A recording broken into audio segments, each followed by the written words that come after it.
Welcome to everyone. I'm happy today to have in our booth, Bronte booth, Morten. Morten is with us to talk about automation and how much automation is so important in the book printing industry. Morten, please. Thank you very much for the introduction, and thank you for being here at Innovation Days together with my good friends from Rotomail, right? I was happy when you asked me about talking about automation, because I think it's tremendously important. And I don't think just of books of one, I also think products of one, because basically you can ask yourself, if you buy, let's say, flour or sugar or potatoes, how much do you want to share as a store in your home, and how much do you actually just want to when you need them, right? And it's always a balance, because sometimes you need more books, sometimes you need fewer books. And with automation, you simply enable a much more efficient way of producing books, because you don't build up a warehouse of books. And if you don't want to produce a lot of books, you simply need to automate all your processes. Thank you, Morten. And about automation, it's a long time that everyone is talking about automation. So, in your perspective, what is most important when you are managing books? What do you have to look into to build a real automation software? I think that you and I, we have known each other for a little bit more than a year now.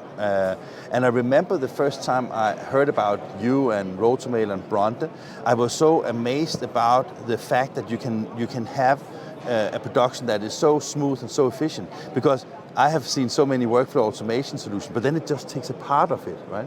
But with Bronte, you have created a solution that goes from the customer orders the books, to the distributors orders the books, to the managing of paper, to the calculation, to the pre-press, to the imposition, to the actual control of the machines.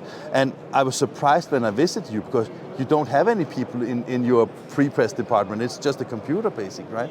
And it's kind of become a, let's say, kind of a dream for a lot of printing companies, both because they can't get the labor, but also because if you have a lot of books printed in copies of one, you cannot process a book manually. You have to automate it, otherwise you cannot make any money.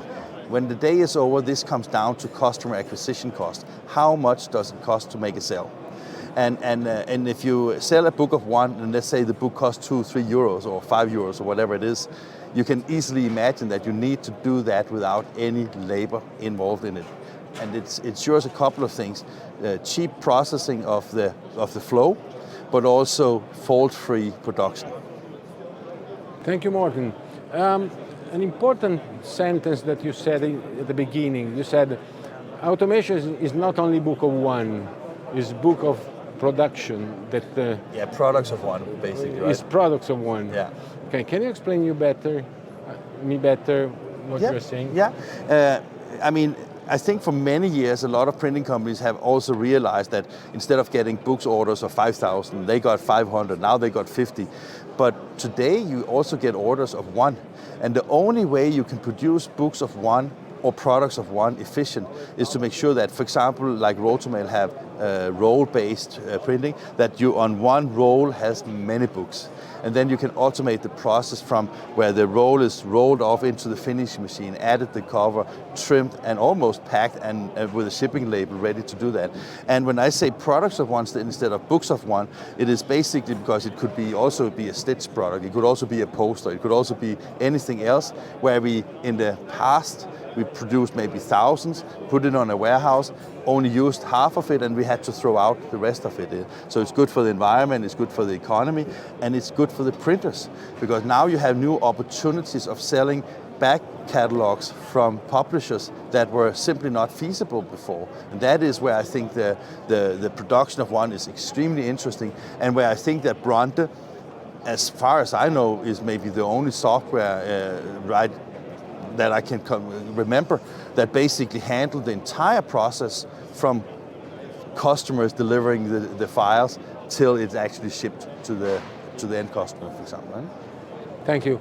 Last but not least, we are at the HID, and software is great, but then today, who is the state of the art of technology in finishing and printing do you believe that software and technology can go together and bring the business in a new stage? 100%. I mean, one thing is that you have showed it with Rotomail, of course, right? But I think that the customers that might look into the automation path will experience not just a better profit on existing sales, but also new opportunities in the market where they are seeing products that are simply not feasible unless you have some kind of automation software. And I can understand, and I do understand, if some printing companies think that, okay, this is a really big mouthful, because if you have been used to selling books of hundreds of thousands, it is much different to do it. And therefore, with again, if you can automate as many processes as possible, you have a printing company that operates more or less like the good old-fashioned printing companies, but just with instead of 1,000 of one, you have one times 1,000. Now you have 1,000 of one, and everything is what I see from Rotomail every day. And I know you have other customers that also show how efficient using software as part of the businesses. Thank you very much, Morten. Thank you. Thank you everyone that is attending this video.